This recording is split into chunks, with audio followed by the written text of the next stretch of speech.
آپ کو پتہ نہیں تھا کہ اسلام کیا ہے، اسلام پھیلانے کے سلسلے میں کوششیں کیا ہو رہی ہیں۔ 27 سالہ نوجوان تکڑا، سینہ چوڑا، چہرہ روشن، سرمگی نگاہیں، دوسروں کو مسحور کرنے والا، یہ نوجوان اسلام سے ناواقف تھا۔ جب پتہ چلا کہ ایک محمد نامی بندے نے ایک نیا پیغام دیا ہے، جو بندہ عمر بن خطاب کو مل جاتا اور پتہ چل جاتا کہ یہ بندہ مسلمان ہے، خوب مارتے حتیٰ کہ اپنی لونڈی کو مار مار کر تھک جاتے، کہتے ذرا میں سانس لے لوں، میں تمہاری دھلائی بعد میں کرتا ہوں، یہاں تک جو مل جاتا پٹائی کرتے۔ مگر عجیب بات ہے، جس کو مارتے وہ زلف مصطفیٰ کا ذکر کرتا، مار کھا کر لب حبیب کبریا کا تذکرہ کرتا، مار کھا رہا ہوتا مگر کلمہ طیبہ کا اظہار کر رہا ہوتا۔ تو عمر بن خطاب نے سوچا یہ لوگ ایسے ٹھیک نہیں ہوں گے، کیوں نہ میں اس بندے کو ہی قتل کر دوں کہ جو انہیں یہ کلمہ پڑھاتا ہے۔ دل میں خیال آیا آج تو میں محمد کا ہی کام کر دوں۔ اب یہ بندہ 27 سالہ نوجوان حضور علیہ السلام کو قتل کرنے کی ارادہ سے جا رہا ہے۔ راستہ میں ملاقات ہوئی تو یہاں پر پوچھا کدھر جا رہے ہو؟ انہوں نے کہا میں تو آج محمد کو قتل کرنے جا رہا ہوں۔ تو میلے والے نے کہا کہ تو وہاں قتل کرنے جا رہا ہے، ذرا اپنے گھر کی خبر تو لے کہ تیرا بہنوئی، تیرا بھائی، تیرا بہنوئی، تیری بہن، وہ تو مسلمان ہو چکے ہیں۔ یہ آگے جانے کی بجائے اب ان کے گھر کی طرف پلٹ گئے کہ پہلے میں ان کی تو خبر لے لوں۔ آگے گئے ہیں تو آپ کی بہن تلاوت کر رہی تھی، سبح للہ ما فی السماوات والارض، یہ تلاوت کی جا رہی ہے۔ جلدی سے سمیٹ دیا کہ عمر آ گیا، مگر آج عمر آیا اور ارادے سے ہے، آیا کسی اور ارادے سے ہے، مگر بن کچھ اور رہا ہے۔ مگر کہا کہ یہاں پر مجھے بتاؤ کیا پڑھ رہی تھی؟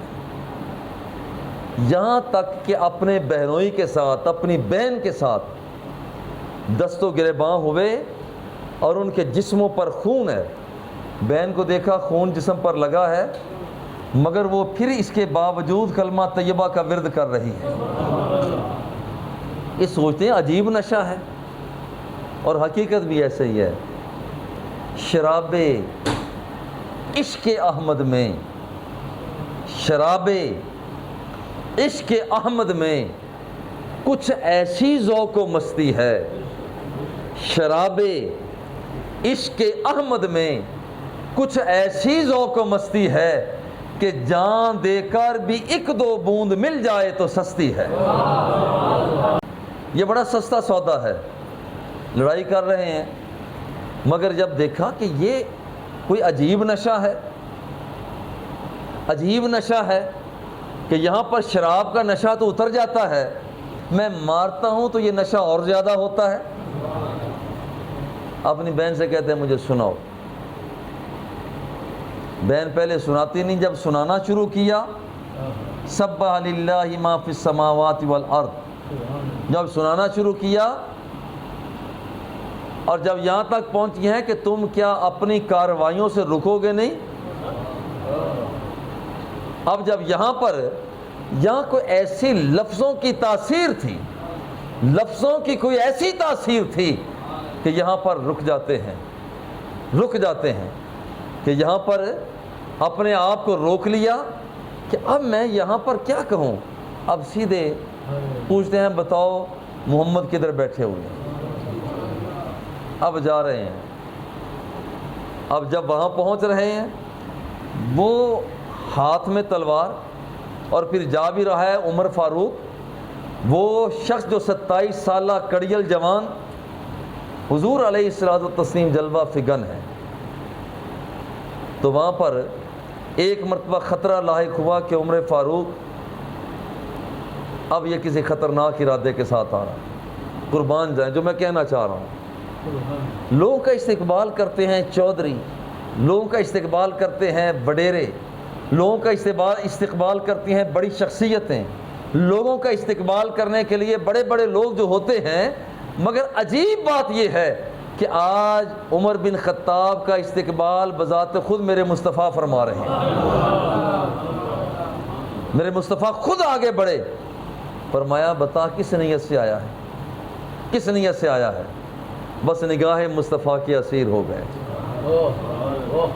حضور اشہد انک محمد الرسول اللہ، حضور آیا، چلا تھا گھر سے جو چلا تھا، خون کرنے کے لیے چلا تھا، تیگ کرنے کے لیے چلا تھا، میں اپنی تلوار کو رنگین کرنے کے لیے چلا تھا، میں اس انداز میں چلا تھا، مگر میں اب پہنچا ہوں تو اپنے دل کا سودا مصطفیٰ کے ساتھ کر چکا ہوں۔ اور آپ جب مسلمان ہوئے ہیں تو حضرت جبریل امین حضور کی بارگاہ میں حاضر ہوئے۔ جبریل امین آئے ہیں، لما اسلم عمر نزل جبرائیل علیہ السلام فقال یا محمد استبشر اہل السماء باسلام عمر، حضور عمر کے مسلمان ہونے کی وجہ سے زمین والے تو خوش ہوئے ہی ہیں، زمین والے تو خوش ہوئے ہی ہیں، حضور آپ کو مبارک ہو کہ آج آسمانوں پر بھی جشن منایا جا رہا ہے۔ اب جب مسلمان ہوئے، قال المشرک الیوم، مشرکوں نے کیا کہا؟ الیوم انتصف القوم منا، وہاں پر ساری کی ساری قوم کے لوگوں نے کہا کہ اب ہم دو حصوں میں بٹ گئے، اب ہم تقسیم ہو گئے، اب ہماری خیر نہیں۔ ابھی تک چند لوگ مسلمان ہوئے، 40-50 لوگ مسلمان ہوئے، مگر ایمان کو چھپا رہے تھے، رب کو سجدہ کرتے مگر بیت اللہ میں اظہار نہ ہوتا، اللہ کی بارگاہ میں قیام ہوتا مگر اس کا اظہار نہ ہوتا، سجدہ ریزی ہوتی مگر دنیا والوں کا پتہ نہ ہوتا۔ جب حضور سیدنا عمر فاروق رضی اللہ تعالی عنہ آپ نے اسلام قبول کیا، ابھی چھپ چھپا کر عبادت کی جا رہی ہے، آپ عرض کرتے ہیں حضور پھر بات تو نہیں بنتی جب پہلے بھی لوگ چھپ کر عبادت کریں، اور عمر جب اسلام لے آئے پھر بھی چھپ کر عبادت کریں؟ ایسا نہیں ہو سکتا۔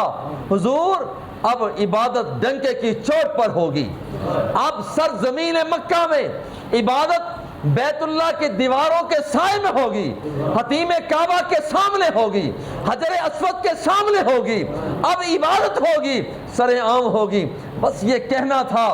آپ جاتے ہیں، آپ کہتے ہیں اگر کسی نے اپنے آپ کو یتیم کرنا ہے، مسکین کرنا ہے، اگر کوئی شخص یہ چاہتا ہے اپنے سر کو تن سے جدا کروانا چاہتا ہے، آؤ میں کعبہ کی دیوار کے سامنے اللہ کی عبادت کرنے لگا ہوں، اگر کوئی روک سکتا ہے تو آؤ عمر بن خطاب کے ہاتھوں کو روک کر دکھائے۔